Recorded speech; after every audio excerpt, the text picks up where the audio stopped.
बहुत समय पहले एक गांव था जिसका नाम सुखपुर था। गांव बहुत सुंदर था। वहां खेत, झरने और बड़े-बड़े पेड़ थे। गांव वाले मेहनती और सीधे साधे थे। एक दिन गांव में एक साधु आए। उनके पास केवल एक झोला, भगवा कपड़े और एक पुरानी लाठी थी। वो मंदिर के पास रहने लगे। साधु जी बहुत शांत और दयालु थे। गांव के लोग उनके पास अपनी परेशानियां लेकर आते और साधु जी बड़े ही सरल शब्दों में उनकी मदद करते। गांव के बच्चे बहुत शरारती थे। उनमें मोहन, राजू, गीता और नीलू शामिल थे। वे अक्सर ऐसी शरारतें करते थे जिससे गांव वाले परेशान हो जाते थे। एक दिन मोहन ने कहा, साधु बाबा की लाठी हर समय उनके पास रहती है। हमें पता लगाना चाहिए कि वो उनके लिए इतनी खास क्यों है। क्यों न उनकी लाठी छुपा दे? राजू ने हंसते हुए कहा, हाँ, देखते हैं। जब लाठी नहीं मिलेगी तो साधु बाबा क्या करेंगे?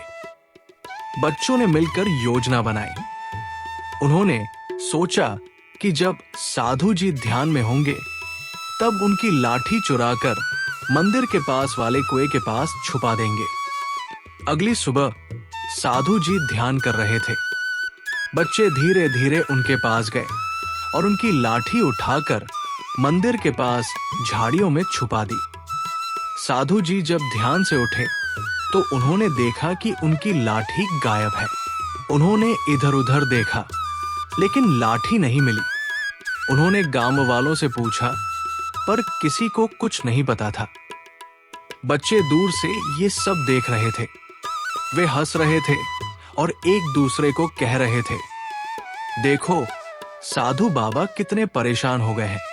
साधु जी ने बच्चों और गांव वालों को बुलाकर कहा, ये लाठी मेरे लिए बहुत खास है। अगर किसी ने इसे मजाक में छुपाया है तो कृपया लौटा दो। मैं नाराज नहीं होऊंगा। बच्चों को लगा कि साधु बाबा गुस्सा करेंगे या गांव वालों से शिकायत करेंगे।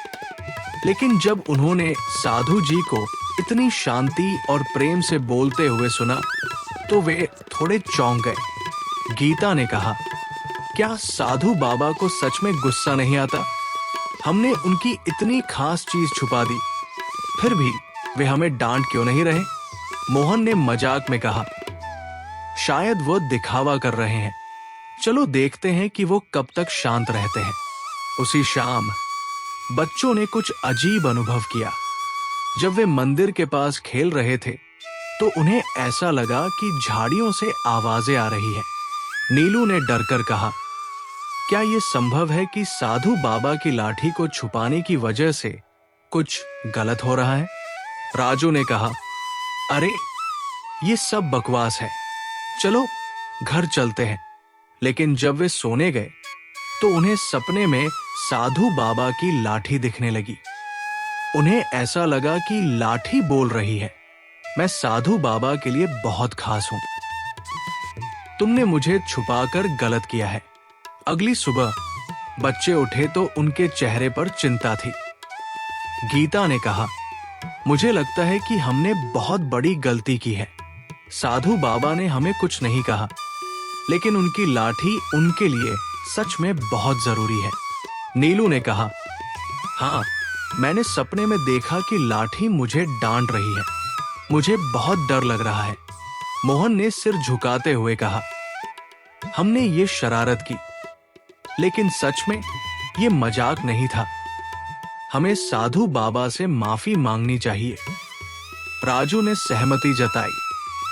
चलो उनकी लाठी वापस करते हैं और उनसे सच बोलते हैं। बच्चे साधु जी के पास गए। उन्होंने लाठी लौटाई और कहा, साधु बाबा, हमने आपकी लाठी छुपाई थी। हमें माफ कर दीजिए। हमने ये सब मजाक में किया, लेकिन अब हमें अपनी गलती का एहसास हो गया है। साधु जी मुस्कुराए और बोले, बच्चों, गलती करना गलत नहीं है। हर इंसान गलती करता है, लेकिन अपनी गलती मानना और उसे सुधारने की कोशिश करना सबसे बड़ी बात है। उन्होंने आगे कहा, याद रखना, जीवन में सच्चाई और ईमानदारी से बड़ा कुछ नहीं होता। बच्चों ने वादा किया कि वे आगे से ऐसी शरारत नहीं करेंगे। इस घटना के बाद बच्चे साधु जी के पास जाने लगे। वे उनसे कहानियां सुनते और अच्छे कामों की सीख लेते।